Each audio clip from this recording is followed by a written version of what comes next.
For more than 2 decades, he's been one of the state's most notorious fugitives, on the run after the murder of his wife and 3 of his young children. Tonight in SA's Most Wanted, a special report on Stuart Pearce, the fresh sightings and the neighbours who've never forgotten.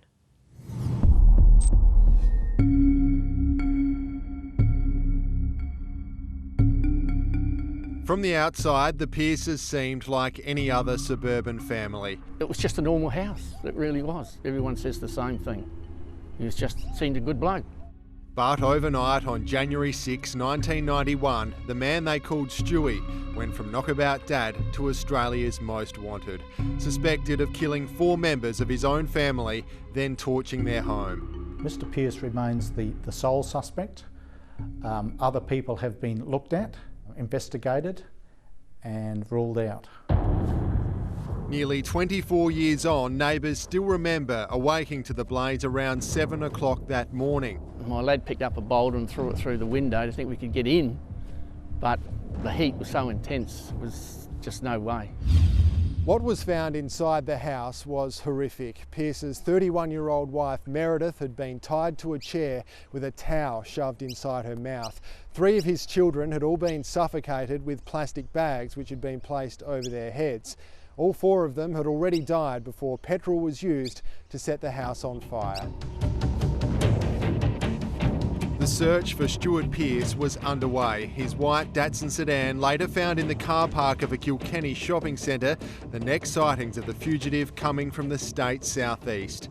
He was from Gambia, so there is some sense to him returning to that area, an area he knows. Meanwhile, an investigation at Pearce's home was uncovering dark secrets. A neighbour who has since bought the vacated property remembers an underground drug den.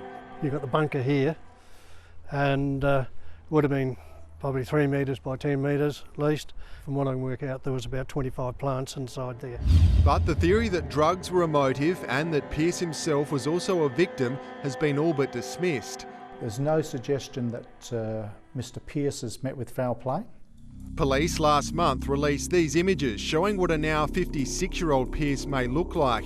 It prompted more than 20 calls to Crime Stoppers from people who believe they'd recently seen the fugitive. Country areas of South Australia, metropolitan South Australia, Victoria, New South Wales, Queensland. We're working through each and every one of those sightings. Police continuing to speak with those close to the case, including Pearce's surviving son Matthew. He has lived a troubled life since the murder, which happened while he was at a friend's house. We just would encourage anybody that has seen the likeness of the person of Stuart Pearce to contact Crime Stoppers. We'll follow up whatever they provide us with. Ben Avery, 9 News.